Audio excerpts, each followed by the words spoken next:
MD Rakib আপনি লিখেছেন, বাড়িতে কেউ মারা গেলে 40 দিন পর্যন্ত কোরআন তেলাওয়াত করতে হয়, এটা শরীয়ত সম্মত কিনা?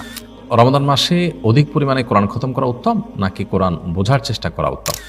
ফারজানা বৃষ্টি লিখেছেন, আমি দ্রুত কোরআন তেলাওয়াত করতে পারিনি, অনেক ধীরে ধীরে তেলাওয়াত করতে পারি, একটু বেশি দেরি হয় পড়তে, রোজার মধ্যে কি কোরআন খতম দিতেই হবে? এমডি রাকিব আপনি লিখেছেন, বাড়িতে কেউ মারা গেলে 40 দিন পর্যন্ত কোরআন তেলাওয়াত করতে হয়, এটা শরীয়ত সম্মত কিনা? বাড়িতে কেউ মারা গেলে মৃত ব্যক্তির জন্য আমরা দোয়া করতে থাকবো, সেটা কোনো দিনক্ষণ ফিক্স করে না সাধারণভাবে। আর 40 দিন পর্যন্ত কোরআন তেলাওয়াত করার যে প্রথা বা প্রচলন আমাদের দেশে আছে, এটা নিছকই আমাদের নিজেদের বানানো কালচার। কোরআন এবং হাদিসে এরকম করে নির্দেশনা আমাদেরকে দেয়নি যে কারোর মারা যাওয়ার পর 40 দিন পর্যন্ত তার বাড়িতে কোরআন তেলাওয়াত করতে হবে। যে কোরআন তেলাওয়াত করবে এটা তার লাভ হবে, এটাতে মৃত ব্যক্তির উপকার আসবে না যদি আমরা নিজেরা কোরআন তেলাওয়াত করি। নিজের কোরআন তেলাওয়াত নিজের জন্যই হবে। আল্লাহ বলেছেন, আল্লাহ সাল্লাম আসা মানুষ যা নিজের জন্য চেষ্টা করবে সেটাই সে পাবে।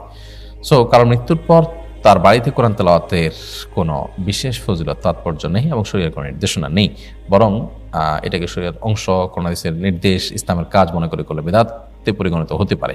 এমনিতে কোরআন তেলাওয়াত করাতে দোষী কিছু নেই, কিন্তু মারা গেছে সেই জন্য আমাকে 40 দিন তেলাওয়াত করতে হবে, লোক ভাড়া করে আনে তেলাওয়াত করতে হবে, এরকম ধারণা থাকলে সেটা ভুল ধারণা এবং তার কারণে বরং গুনাহ হতে পারে। এটাকে সংশোধন করতে হবে। রমাদান মাসে অধিক পরিমাণে কোরআন খতম করা উত্তম নাকি কোরআন বোঝার চেষ্টা করা উত্তম? খুবই গুরুত্বপূর্ণ প্রশ্ন করেছেন ভাই।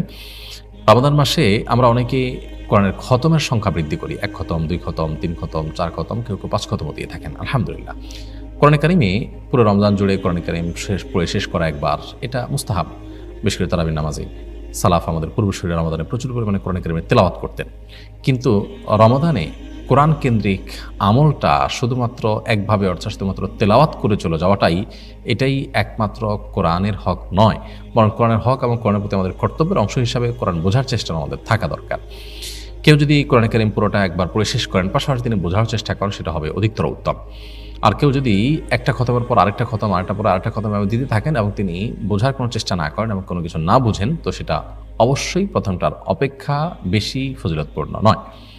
অর্থাৎ আপনি তেলাওয়াত করলেন, পাশাপাশি বোঝার চেষ্টা করলেন, এভাবে এক খতম দেওয়া না বুঝে আপনি একাধিক খতম দেওয়ার চাইতে অবশ্যই ফজিলতপূর্ণ এবং গুরুত্বপূর্ণ। কারণ কোরআন কারিমে উদ্দেশ্য হলো তাদাব্বুর করা, তাফাক্কুর করা। আল্লাহ তাআলা আমাদের কোরআন দিয়েছেন যাতে আমরা চিন্তা ভাবনা করতে পারি, গবেষণা করতে পারি। একজন সাধারণ মানুষ হিসাবে আমাদের জায়গা থেকে আমরা সেই কাজটি করব, সীমাবদ্ধতার জায়গাটা মাথায় রেখে আমরা করব, ওলামায়ে কেরামের তত্ত্বাবধান থেকে রেখে করব এবং তাফসির, গ্রহণযোগ্য তাফসিরগুলোর সহযোগিতা নিয়ে আমরা সেই কোরআন চর্চা করব।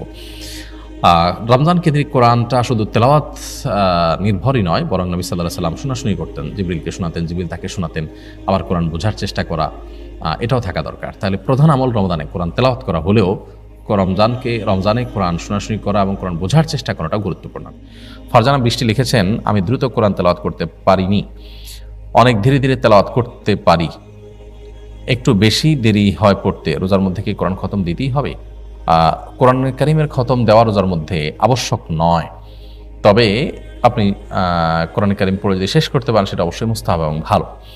যদি না পারেন তাতে কোনো গুনাহ হবে না, বরং আপনি ধীরস্থিরতার সাথে সুন্দর করে তারতিলের সাথে পড়ার চেষ্টা করুন, বোঝার চেষ্টা করুন, সেটা বেশি গুরুত্বপূর্ণ।